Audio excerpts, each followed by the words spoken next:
Hello everyone, आज हम current affairs की एक और न्यूज़ कवर करेंगे जिसमें क्या है कि पासपोर्ट से रिलेटेड जो इंडेक्स जारी होता है हर साल, ये प्रत्येक वर्ष जो जारी किया जाता है और इसमें ये देखा जाता है कौन सी पासपोर्ट की स्थिति कौन सी रैंक पर है। तो इंडिया की स्थिति पहले 77वें स्थान पर थी, अभी वो मतलब पहले 85 पर थी, अभी 77वें पर हो गई है। तो ये भारत के लिए एक अच्छी न्यूज़ है। तो इसमें देखेंगे ये क्यों हो रहा है, क्या लाभ है इसके, भारत को क्या लाभ मिलेगा इससे, इसके बारे में हम देखेंगे।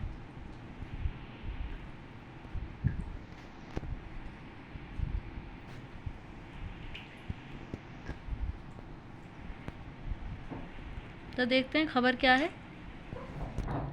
भारत की पासपोर्ट रैंकिंग 2024 में 85वीं थी। तो पिछले साल क्या रैंकिंग थी भारत की? 85वीं थी। लेकिन जो 2025 में है, यानी कि वर्तमान में इसकी स्थिति, इसका जो स्थान है, जो रैंक है, वो 77वीं पर पहुंच चुकी है। भारतीय पासपोर्ट धारक अब 59 देशों में वीज़ा फ्री घूम पाएंगे, यानी कि जो पहले देशों में घूम पाते होंगे वो पहले कम होंगे 2024 में, यानी कि देशों की संख्या कम थी और जो रैंक थी वो अधिक थी 85। लेकिन वर्तमान में जो रैंक है वो कम हो गई है, 77 हो गई है, तथा जो देशों की संख्या है वो बढ़ गई, यानी कि अब 59 देशों में फ्री वीज़ा भारतीय नागरिक घूम पाएंगे।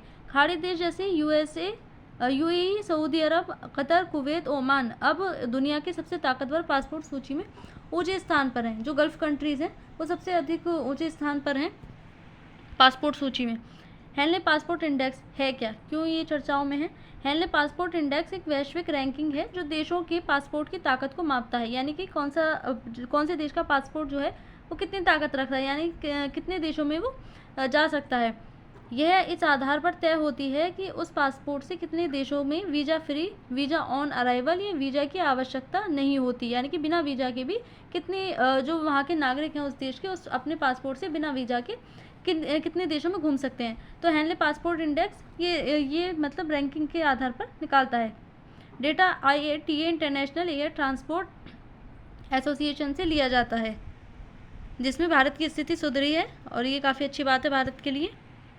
भारत की स्थिति 2025 में, भारत की रैंकिंग 2024 में 85वीं थी, जो 2025 में 8 स्थान की छलांग लगाकर 77वें स्थान पर आ गई है। कुल 59 देशों में वीज़ा फ्री या वीज़ा ऑन अराइवल की सुविधा भारत के नागरिकों को अब मिलेगी, जिसमें भारत को अत्यधिक लाभ होगा। तो क्या होगा भारत के नागरिकों को और भारत को लाभ? इससे भारतीय नागरिकों के लिए यात्रा करना पहले की तुलना में आसान हो जाएगा, क्योंकि हम देखते हैं वीज़ा के टाइम पर सबसे ज़्यादा दिक्कत होती है, नागरिकों को आसानी से मिल नहीं पाता है, बहुत टाइम लग जाता है, कई बार फ्लाइट भी मिस हो जाती है।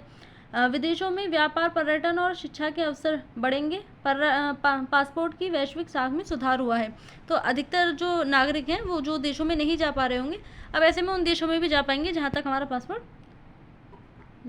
खाड़ी देशों की स्थिति क्या है? खाड़ी देश वैश्विक गतिशीलता, ग्लोबल मोबिलिटी में तेजी से उभर रहे हैं। यूएई, सऊदी अरब, कतर, ओमान, कुवैत जैसे देशों के पासपोर्ट की ताकत में वृद्धि हुई है। उच्च वीज़ा मुक्त पहुंचने वाले देशों में गिने जा रहे हैं। गल्फ कंट्रीज़ के जो पासपोर्ट हैं वो सबसे अधिक ताकत वाले माने जा रहे हैं। खाड़ी देशों की सफलता का कारण क्या है, क्यों ये मतलब इतने ताकतवर हैं, इनकी रैंकिंग इतनी अच्छी है? बढ़ते हुए अंतर्राष्ट्रीय संबंधों में समझौता, क्योंकि हम देख रहे हैं कि जो खाड़ी वाले देश हैं वो अधिकतर देशों के साथ समझौते कर रहे हैं, तो जो उनका जो पासपोर्ट है वो अधिकतर देशों में जाने के लिए मान्य है। विदेशी निवेश और पर्यटन को बढ़ावा मिलेगा इससे। प्रवासी समुदायों के लिए सुविधाएं, नीतियाँ बढ़ेंगी इससे, तथा जो इनकी आर्थिक स्थिति है वो भी बेहतर होगी। निष्कर्ष क्या निकलते हैं इनसे? भारत की पासपोर्ट रैंकिंग में सुधार एक सकारात्मक संकेत है। खाड़ी देशों की प्रगति से क्षेत्रीय प्रतिस्पर्धा और सहयोग दोनों को बल मिल रहा है। यह बदलाव वैश्विक गतिशीलता और विदेश नीति की सफलता को दर्शाते हैं। जो विदेश नीति है हमारी वो और भी ज़्यादा मजबूत होती हुई तथा सफल होती हुई इससे नज़र आ रही है कि भारत की जो विदेश नीति है वो और भी सुधरती जा रही है। तो इसमें इतना ही था। Thank you.